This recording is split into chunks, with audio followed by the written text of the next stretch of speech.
Budman started hitting the dog, and he took off his shirt and started whipping the dog with the shirt. But the dogs would pee all over the couch, the mattresses, the chair, and the wall. And usually she would punch or kick holes in the wall or just straight up hit him. But she decided to kick the doors off the hinges over and showed us the welt on his back and asked us for ibuprofen. They don't know if he's the father of her second baby. Any girl I could get for him, you know, like while another woman had his baby growing in her belly, and she would have someone come pick her up to drive around the neighborhood and look for him. Say, didn't she used to be skinnier? Like, they would beat these dogs for using the bathroom inside when they had no opportunity to go outside to use the bathroom.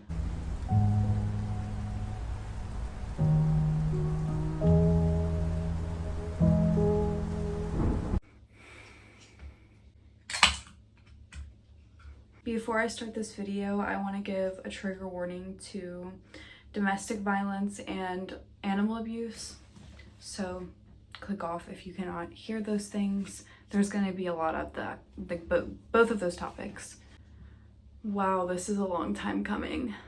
I made this video 2 years ago when I was 18, and I privated it. There was actually 2 parts, and this is going to be the first part again because it was so long. Both parts are so long.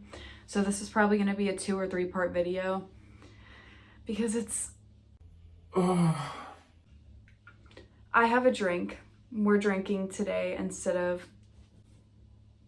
But if you would like to smoke to this video or get snacks or get a drink and drink with me, these are the hard Mountain Dews, and they're actually really good. This one's the punch one. The Baja Blast one was so good.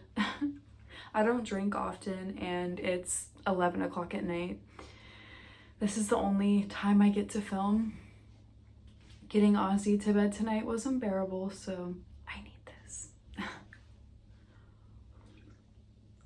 First of all, watching that video, because I can't remember everything. I had to go back and watch the video from 2 years ago and write a crap ton of notes, like a crap ton, to be able to remember everything.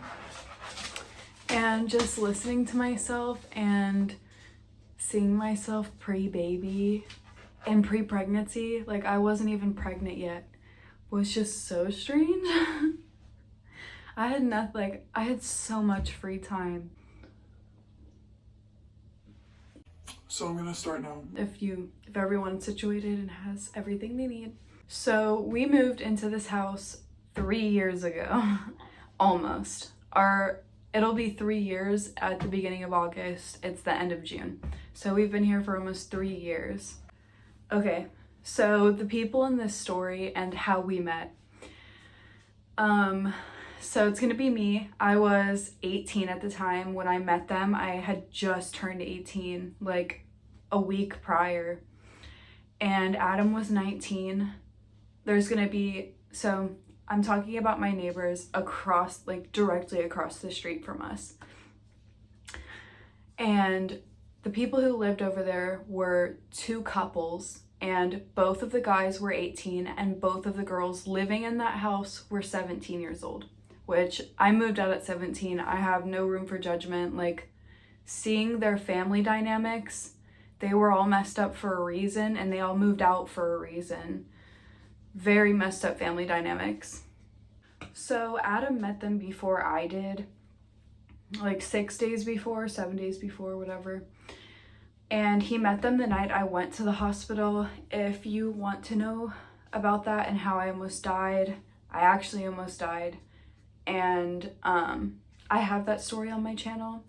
That also was a video that was filmed right after it happened when I was 18, and then I took it down and re-uploaded a newer version because it was just like too much. Like, that video was like an hour and a half long, and it was like me trauma dumping, and it was just like I was so newly sober I had to delete it. But Adam met them before I did. He met them the night that I went to the hospital. When the ambulance left with me, the police were still there questioning Adam and his mother.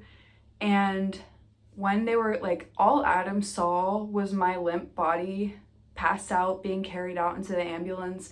and he didn't want to go in there and see all that blood. And the neighbor, we're gonna call him Budman and his girlfriend Mia for now. And Budman, while the cops were still there, came outside and asked him if he wanted to smoke, and he went over there and they smoked a blunt. And when he came and visited me in the hospital, he came every single day. I was there for 6 days. He told me about them and told me that they smoked together and stuff. And I eventually got out at the beginning of April. And the day I got out, like, we went over there. So at their house, they had 4 dogs. Budman and his girlfriend Mia had 2 pit bulls. And the other couple, we're just gonna call them C and S, because that's what their name starts with. Like, the C is the male and S is the female. So C and S, they have, the other couple, they have a German Shepherd who is older, and they have a puppy pit bull. When I met them, again, it was my first day out of the hospital, like literally an hour out of the hospital, and we went over to their house. But I was, mind you, I was 6 days sober off of Xanax. I'm now over 2 years sober, which was weird again to go back to that video and see how freshly sober I was. I mean, I still would consider myself more on the fresh side of being sober. But I was 6 days sober and I was 90 pounds. And the 90 pounds part will play in again later. And the only impression I have had of these people at this point was that their dogs were always running loose. Their fence was broken because Budman and his girlfriend Mia, they have 2 pit bulls, and we're only gonna name one of them. His name was Kobe, that was his actual name. And he was this big muscular pit bull. And the reason the fence was broken is because he rammed it so many times to get out that he broke the wooden fence. It's just like a cheap, shitty picket fence. So they were always running, all 4 of those dogs were always running around the neighborhood trying to attack people and just like causing so many problems. So when I went over there for the first time, as soon as I was walking up to the door, the dog Kobe was lunging at me and snarling at me. And you gotta like keep in mind, oh my god. The fireworks and pipe bombs outside, I cannot. People set off pipe bombs in here all the time. I think that was a firework. Mind you, I am 6 days sober. I am coming out of a 6-month-long Xanax addiction that I can't remember. I just had a traumatic event. I am traumatized. I'm scared of everything. A chihuahua would have scared me.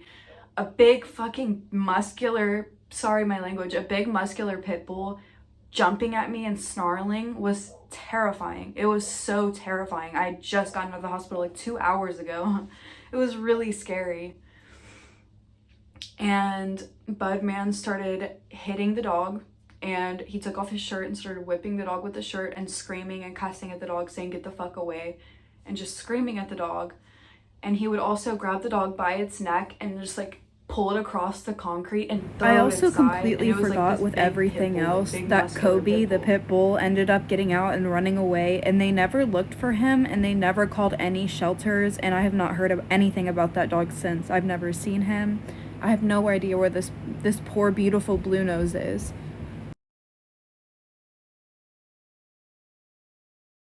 Like, if you treat your pets like this, like if you beat them on a regular basis, like they cause you so much distress, just don't have a pet.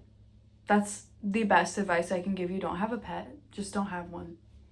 It's really not that complicated. Their other dogs, Budman and Mia's second pit bull and the baby pit bull that was C and S's, they would always like cower and hide in closets, and they just like seemed so terrified. And then the German Shepherd was also, she was the only female, and she was super aggressive. I just remember every time I would go over there, I would just be sitting there like thinking, why am I over here right now? They only had 1 couch and 1 chair. And then each room had a mattress, and 1 room had a TV on the ground. And we would only ever, do you hear the airplane?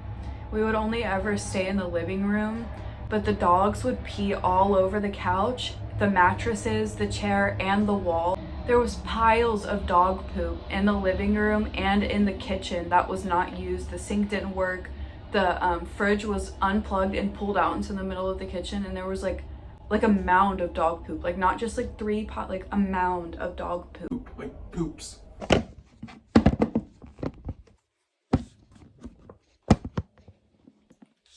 I just ran out of storage and had to clear storage from my phone.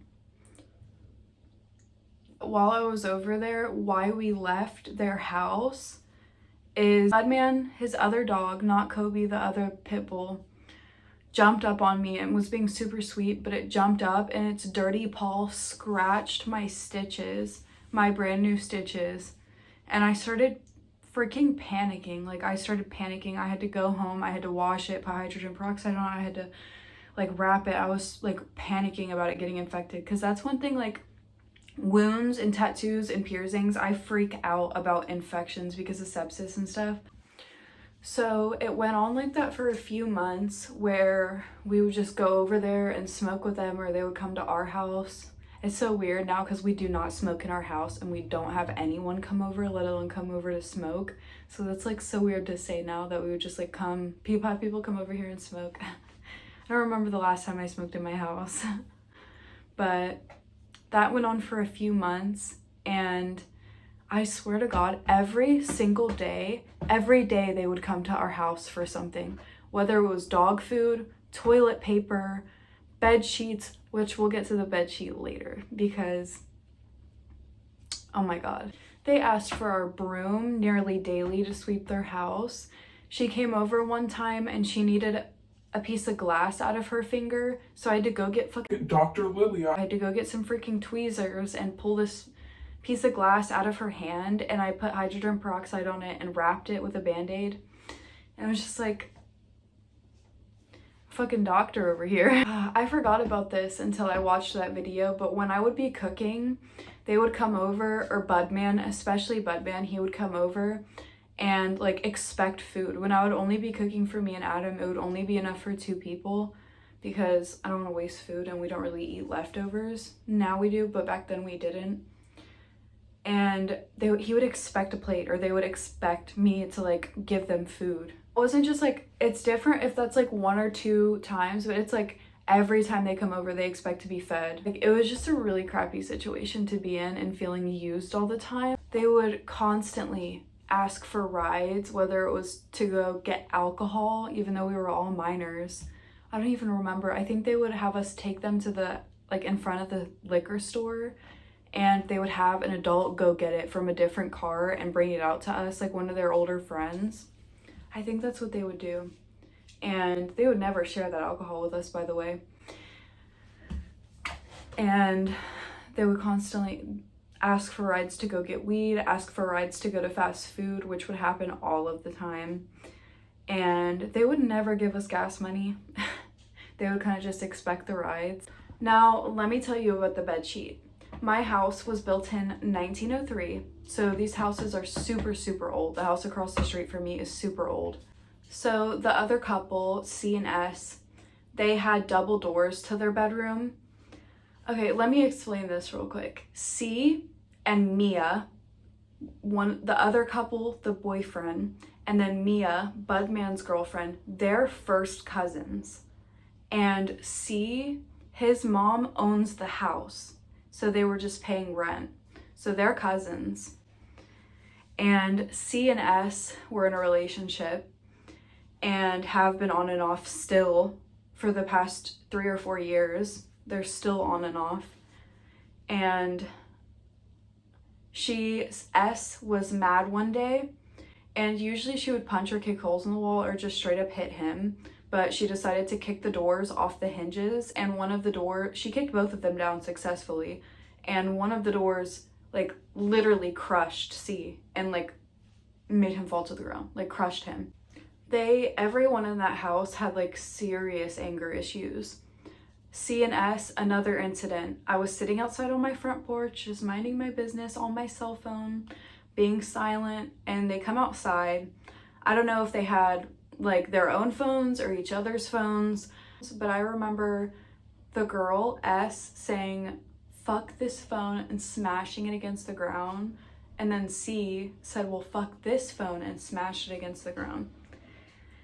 And yeah, that was like a normal, like, daily occurrence for them. I was just sitting outside, silent as fuck, just minding my own business. It's so carbonated, it's hard to get down. So again, to get back to the broom, the fact that they would use our broom every day. One day they brought it back to us broken. And it was actually C who brought it back to us broken because S beat him with it. She was using it, and I guess they were in an argument, and she literally beat him with it until it broke on his back. And he came over and showed us the welt on his back and asked us for ibuprofen. And that's not like, that wasn't an uncommon thing for them to come over and ask us for pain medicine like Advil or ibuprofen or something like that, because they would all get into fist fights. Like the couples. The men never did, but the couples would get into like fist fights and stuff and come over and ask for pain medicine because they had a concussion or a busted lip or broken fingers. Like, it was just a whole mess. I could make an entire video on the incidents that happened over there at that house. Like, there was just incident after incident after incident. Mia and her mother have the same temper. Every time I've ever seen Mia's mom, and Mia and C are first cousins, so their moms are sisters. His mom has a temper too, but her mom, like, I've never not seen her like angry and yelling. She's always yelling. And Mia's the same way. Her and Budman would get into fist fights all the time. She punched him in the lip and busted his lip. She would constantly scream, like, they would always be yelling at each other when we would go over there. How she fucking hated him. That's, in her own words, I fucking hate you. She would say that all the time to him. And now she has 2 of his kids. Now that I'm filming this, I'm 20 years old now. She was 17 and I was 18, so she's probably like 19 or 20 now. And, well, one of them is for sure his, and they don't know about the second one.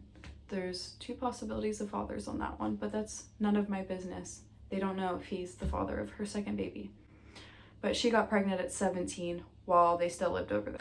But they eventually all got kicked out. I don't know if they weren't paying rent or they just went over there and saw every door off the hinge and ripped apart the door. One of the doors was literally snapped in half, and there was punch holes through all of the, like, literally all of the walls. There was piss and shit everywhere.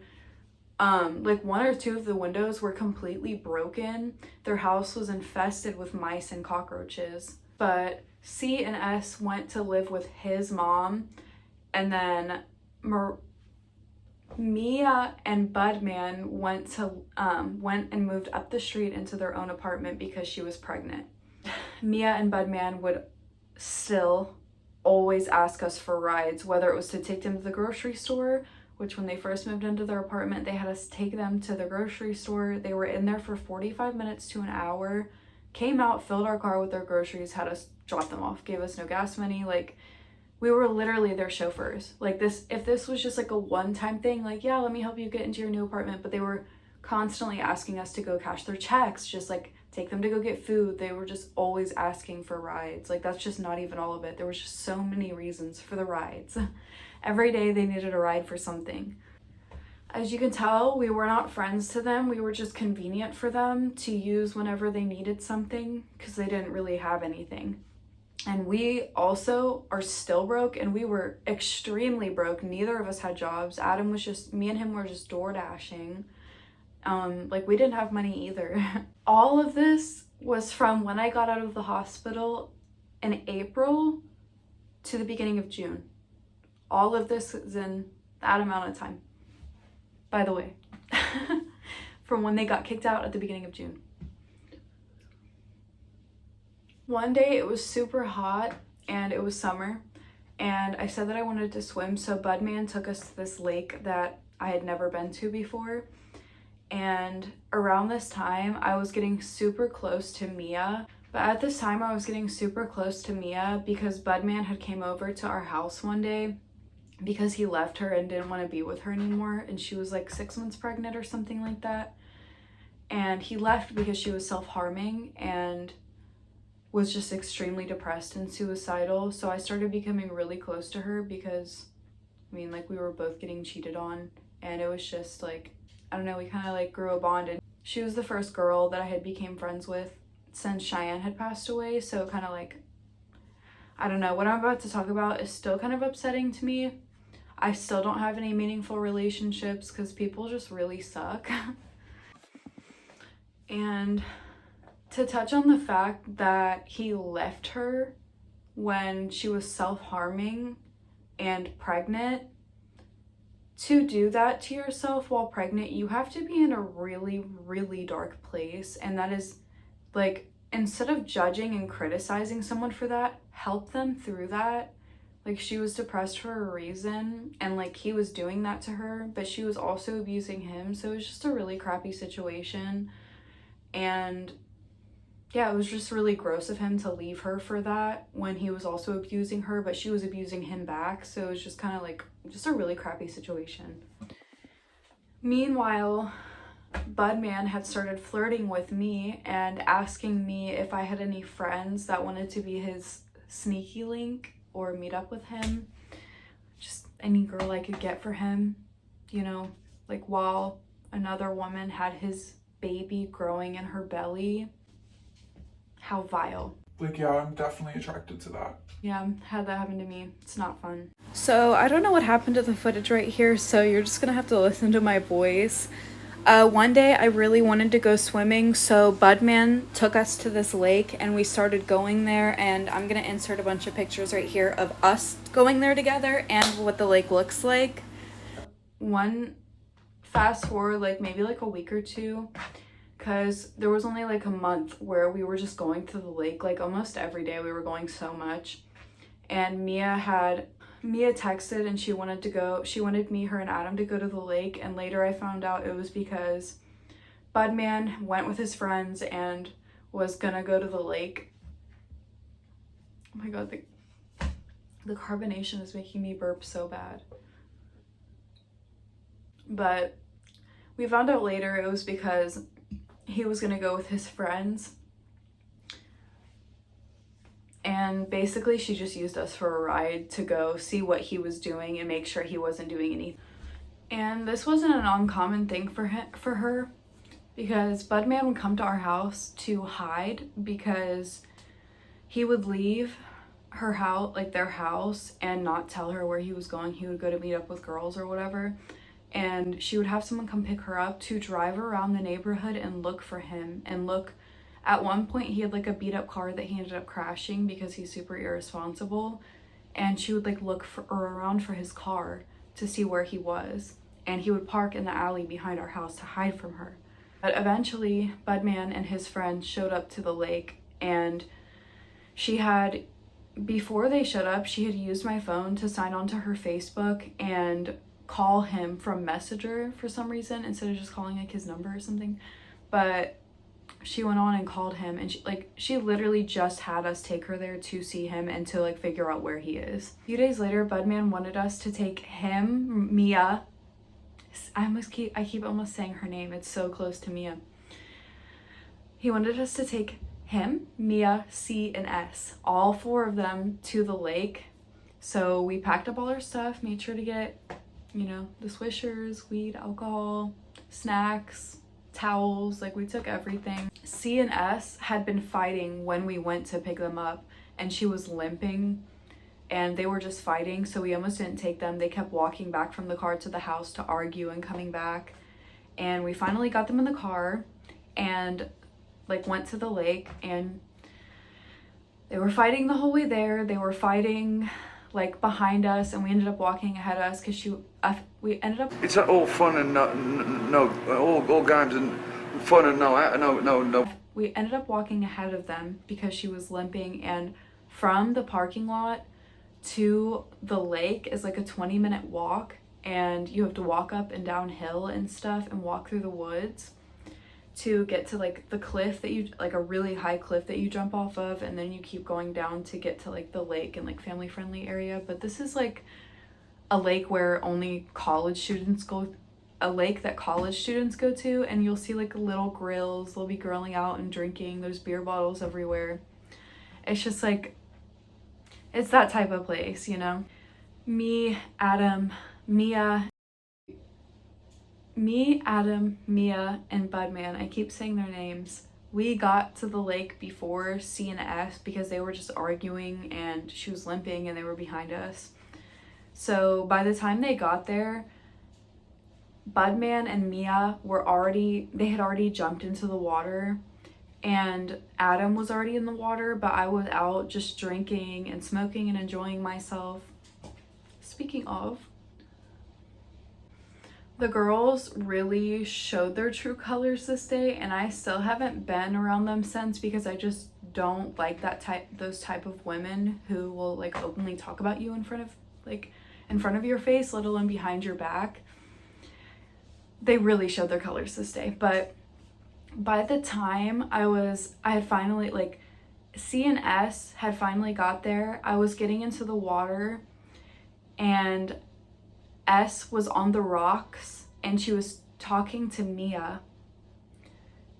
S was on the rocks and she was talking to Mia, and right when I had stepped my legs into the water, I heard S on the rocks say, "Didn't she used to be skinnier?" And Mia, she said, "Who, Lilia?" That's me. And I can laugh about this now because it's just like so ridiculous. But S said, "Yeah," and then Mia said, "Maybe she's pregnant." Mia is the pregnant 17-year-old. She said, "Maybe I'm pregnant." And at that time, I wanted a baby so bad, and that was so hurtful because she was sitting there pregnant, and like I had been wanting to be pregnant for almost a year at that point. I know I was young, but like still, I've always wanted to be a young mom. Like, everyone wants different things. Some people don't want kids, so don't judge me for my decision, and I won't judge you for yours. I ended up having a baby at 19 and getting pregnant at 18. And what's funny is when I filmed this video 2 years ago when I was 18, like 2 months after the incident, it was August, I still wasn't pregnant, and I was still really bitter about that in the YouTube video, about the fact that she said, "Maybe I'm pregnant." But literally 2 months later in October, I got pregnant. So now I could give a fuck less that she said that, and I have an almost 1-year-old laying in his crib right now, so I'm doing just great, and I'm happy with the way my body looks. So these comments don't mean anything to me anymore, so it's just like irritating almost to look back. And just like, especially Mia, because I had built that relationship with her, I was there for her, and then for her to just go along with it and just like, there was no good intention behind saying that. Like, I would like to know a good intention behind pointing out someone isn't skinny anymore. And I'm 5'7". I was like 135 pounds. Like, I know that I used to be 90 pounds, but I was so severely underweight for my height. So it just like really hurt to hear someone say that. But yeah, after she said maybe she's pregnant, they were laughing. So yeah, there was no good intention behind that. I don't know what good intention would be behind that. That day just sucked. Like, C and S were fighting. Mia was getting angry at Budman for staring at all the college girls, and she was just walking around. She was like cussing out the girls. Like, it was just like ridiculous. And then there was that, and I had to deal with that. Just don't ever talk about someone's weight. I had a severe eating disorder when I was 90 pounds, and I had a really bad binge eating problem when I got sober and wasn't ingesting all those drugs. I was just like binge eating I was binge eating to replace the Xanax and replace that addiction. I replaced it with a food addiction, and I had gained a bunch of weight, but I was still at like a healthy weight for my height. Just don't talk about someone's weight, especially right in front of them. And when you're supposed to be having like a good day, just because your day is shitty doesn't mean you need to tear someone else's down. Like, that's just such a miserable way to think. So after that, like, I was staring at S super hard, and she would not look at me. She was not looking at me. I know she knew I was staring at her. But after that, I walked up to Adam. All of them were about to go up to the cliff and like jump off. I walked up to Adam and I told him what happened, and he looked like he didn't believe me, and I said, I'm grabbing my stuff and we're leaving. And he followed me and we left. Like, they used us. They used us to take them to the lake. And then they said stuff about me right in front of my face. I just like was so done with them, and so done with them using us, and just so done with all of their shit. And I didn't even realize it until recently how done I am with negative people and just negativity in my life all of the time, and people who make comments like that about other people. Like, I would like people in my life that comment other people, like say nice things to them, not behind them or right in front of their face, like no, like not thinking that they were listening, which I was listening, and it really hurt my feelings. Yeah, we left them there to find their own ride, and then Budman showed up at our house the next day, and I asked him, when he asked me what happened, I said, what did they tell you? What did they think happened? And he said that the girl said that they said something about me being at a happy weight, and that they didn't mean anything by it. But that's not what they said. And I explained to him what they said, and like saying like, why would you even make the comment of someone put happy weight on? Like, I did not have happy weight on. I was eating my feelings away, and I was like binge drinking. What are you talking about, happy weight? It was not happy weight. You're commenting on, like, why are you commenting on my weight in the first place? So they were completely trying to downplay the situation to him because they know what they said. Like, they know what they said, and they knew that I heard it, and they knew exactly why we left them there. And so they tried to downplay it to not seem bitchy. They moved back in, and then like over the past year and a half, they moved back out, and now they do live across the street again. And they now, and they did back then, leave their dogs in the house all day. When they would poop and pee in the house, they would leave their dogs in the house all day long and just leave and not let them outside. And when they would poop and pee in the house, they would beat the absolute crap out of them. Like, they would beat these dogs for using the bathroom inside when they had no opportunity to go outside to use the bathroom. What do you expect them to do? Open the door and go? Like, take care of themselves? Why have a dog? Why do you have a dog? Why do you? Animal control was called multiple times, showed up to their house multiple times, but they would never open the door, and animal control never got police involved, even though these dogs would run rampant and they were abused, and people were telling them that they would never do anything. When they got kicked out, they left their dogs there for 2 weeks with minimal water and no food. And we eventually went over there, opened a window to get the dogs out, and the neighbor next door to them yelled at us and like threatened us, and she said that she would take care of it. When those dogs had been yelping out the window for like a week at that point, and I just couldn't take it anymore. And like, I honestly just should have called the cops at that point, because people just do not care. It's so ridiculous how people act down here. And that neighbor doesn't take care of her dog either. Her dog has went running down the street so many times, getting out of the house. I don't know.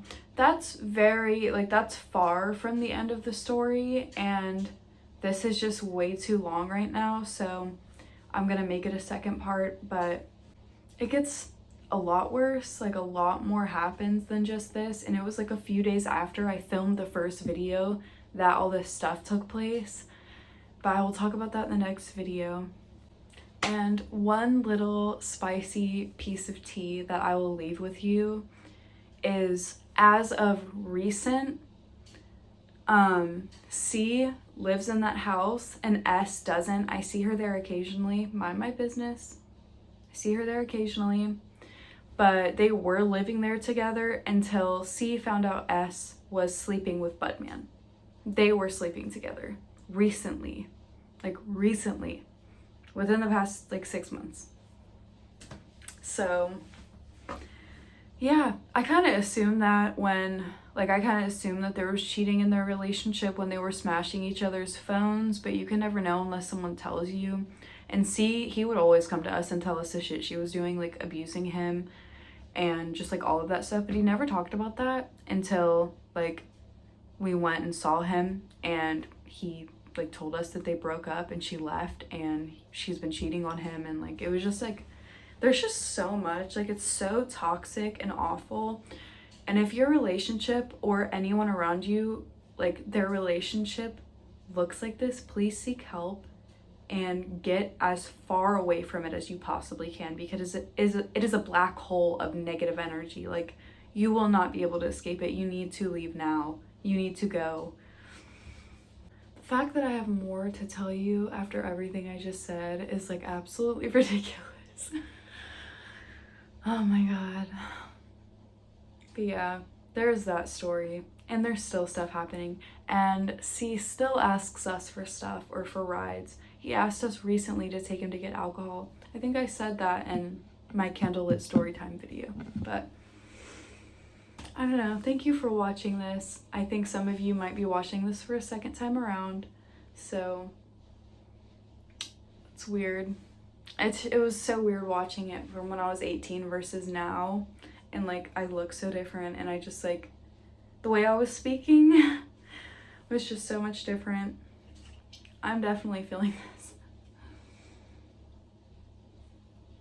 this. Wow, this story was stressful.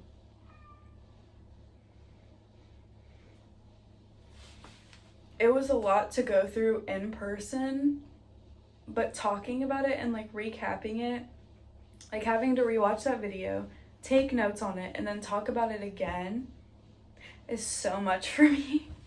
It's so much. This like, it's just so weird that this is like normal to me. Like my whole life has been so toxic and chaotic that this actually happened to me. This is normal to me. This is like normal to me because of all of the stuff that I've been through and all of the like horrible friendship bullies that I've had. Like I have had really bad friends, like really bad friends.